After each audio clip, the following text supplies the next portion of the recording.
Bueno, pues me encuentro con el maestro, el abogado Omar Hernández Martínez. Él es presidente del Instituto Congresista de Ciencias Jurídicas, para hablar de los contratos. Y en este caso me gustaría, abogado, me platicara acerca de los contratos de donación.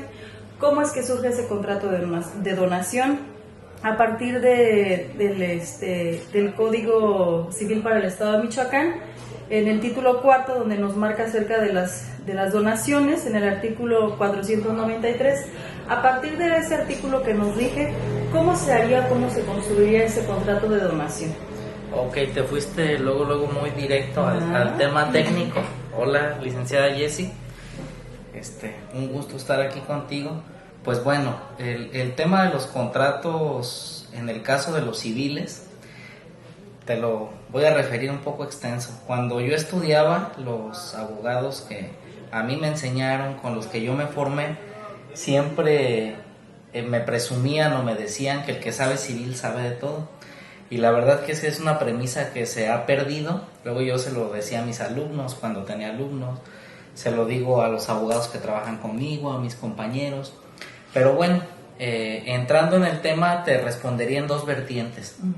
La primera, yo creo que el contrato de donación es un contrato que se hace pues a título personal de las personas, regularmente en el sentido patrimonial, pero también en el sentido del parentesco entre personas, que es lo más común. Regularmente no hay una donación entre extraños, si te fijas. Entonces esa sería la primera vertiente.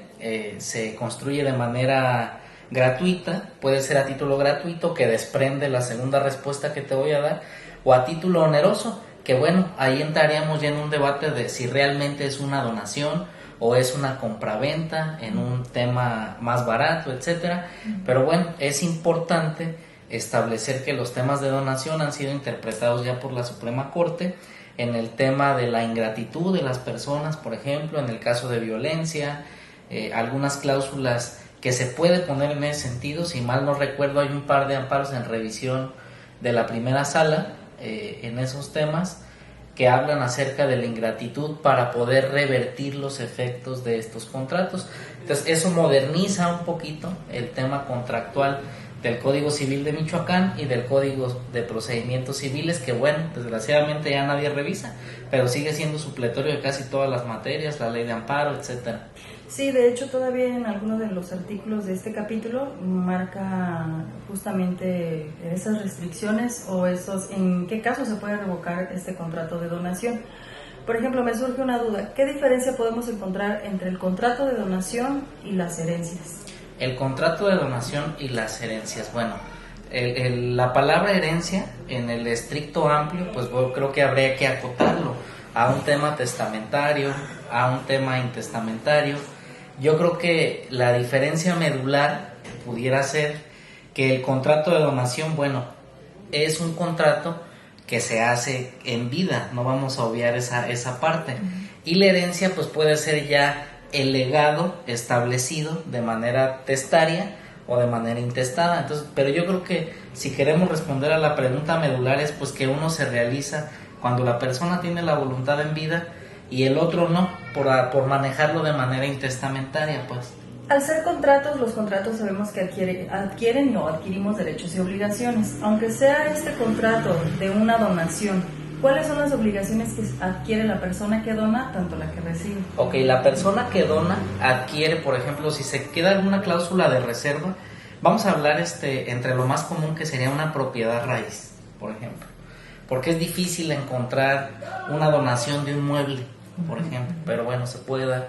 Pero yo creo que las obligaciones sería en entregar la cosa, sanear la evicción, que ya igual también nadie se acuerda de ese tema, que es que no quede ninguna consecuencia accesoria de la posesión y se entregue sin problema, que luego hay detalles, hay juicios reivindicatorios, etcétera. Y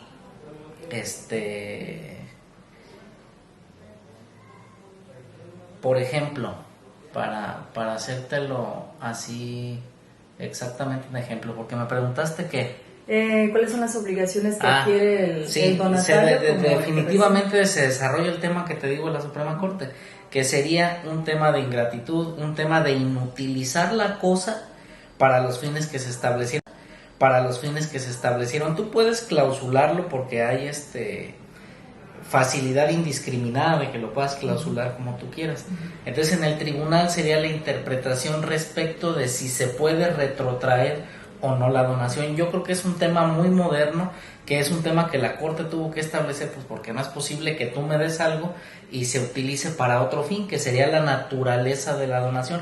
Yo te lo quiero dar por estas razones, que no significa que tú tengas que cumplir cabalmente con el fin establecido, pero sí tiene esa naturaleza, pues si no mejor te lo vendo y tú haz lo que quieras. ¿Y qué es lo más usual que encontramos dentro del ejercicio práctico de casos de donación? Mira, yo tuve un par de casos donde los jueces de primera instancia la verdad no fueron valientes. Encontramos la justicia en la alzada con un magistrado especializado civil para temas de retrotraer 2 escrituras por el tema de la ingratitud. Pues es lo típico, ¿no? Llevan al anciano o llevas a tu papá, a tu mamá a que te ceda para que no se vea tan feo, le pones una cláusula que lo vas a dejar vivir ahí, una especie como de usufructo vitalicio, y pues lo tratas bien mal, y pues esa persona cómo acredita ante un tribunal esa situación. Entonces la Suprema Corte ha sido muy buena en ese sentido. ¿Y cuáles son los requisitos para justamente crear este contrato? O sea, ¿hay que ir con un notario o hasta dónde lo creamos, o lo podemos crear así, un contrato entre personas sin tener esa ratificación pública o ese fedatario? Ese es un tema interesante que igual quedaría al arbitrio de los criterios de los diversos juristas a los que les puedas preguntar. La ratificación notarial sí tiene algunos efectos declarativos de la acción, al igual que naturalmente constitutivos y declarativos. Por ejemplo, tuviese más fuerza, por así decirlo, el tema de que el contrato estuviese ratificado. Para la hora de un litigio tendrías tú que desacreditar tanto el fondo como la forma, ¿sí? Entonces, por ejemplo, en el caso de la forma, pudiera saltar al estar ya ratificado ante el notario público, tendrías un doble litigio para desacreditarlo. Si lo metes al registro público, por ejemplo, ese solo tiene efectos de declarar y darle publicidad al acto. Pero yo recomendaría o diría que valdría la pena que cualquier tipo de contrato se ratificara ante el notario público, porque ya tuviera esas 2 vertientes para darle más solidez al acto jurídico, por así decirlo, pero sin desacreditar, que de todos modos acuérdate que el pacta sunt servanda, que es un principio de derecho internacional, que es las partes están obligadas a cumplir el contrato, así lo hagan en una servilleta, por así decirlo, tiene que valer. Aunque no esté esa servilleta ante un notario. Aunque no esté esa servilleta, ningún notario, es nuestra voluntad y los 2 estamos firmando. Me surge también aquí una duda. Tenemos un caso, ¿no?, de una persona que, si bien no está diagnosticada como, digamos, en estado de interdicción, o que no tiene la capacidad jurídica para poder ejercer y necesita un representante legal o un apoderado, no sé, pienso en una persona que tiene una propiedad, pero como no puede ejercer jurídicamente, su hijo con una carta notarial o una carta poder, él es quien ejerce de esa propiedad.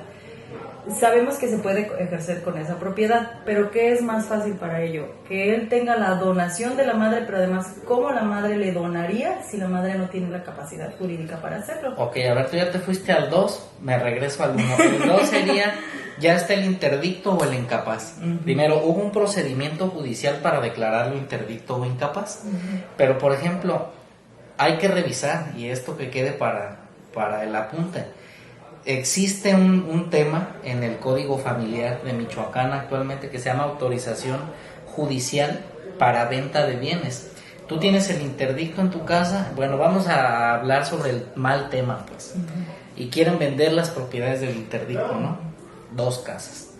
Obviamente tú tienes que demostrarle al juez que esas 2 casas son para el beneficio del tratamiento o la manutención del interdicto.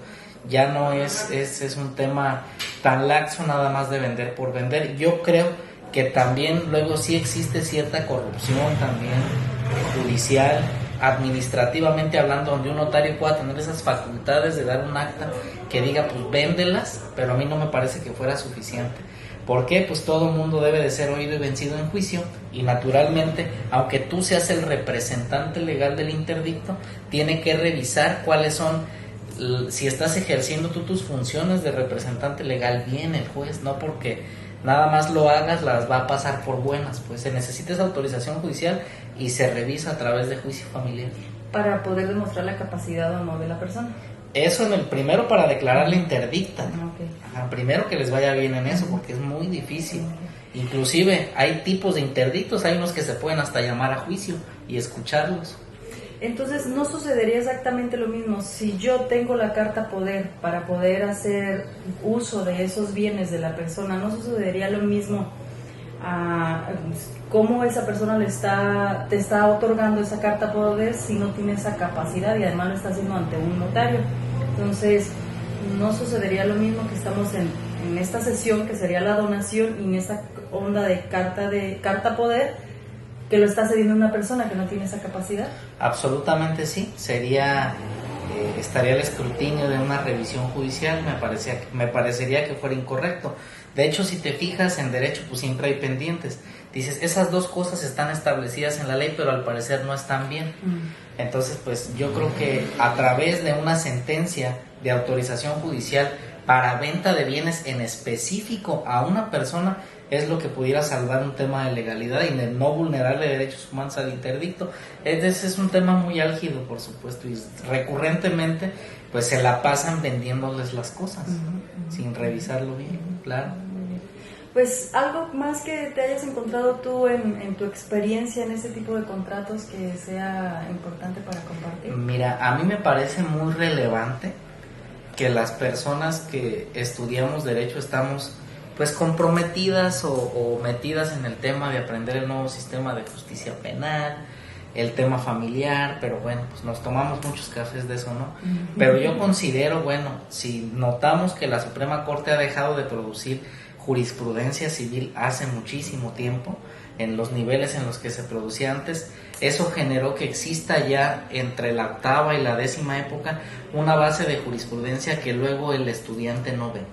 Y realmente si no te pones a hacer el sacrificio de conocer la jurisprudencia civil, de hacer apelación civil, amparo civil, nunca vas a tener éxito en las demás materias, porque no vas a saber cómo ofrecer una prueba en el juicio de amparo, no vas a saber cuáles son los artículos supletorios del Código Civil Federal para X o Y materias, materia agraria, materia familiar, etcétera. Definitivamente yo te diría que una de las frases más bonitas es esa, que el que sabe civil sabe de todo y ya es decisión de cada quien. Está muy bien, muchísimas gracias, maestro. Gracias a ti. Gracias. ¿Quedó bien, no? Sí. ¿Quedó bien, no? Sí. Me gustó, muchas gracias.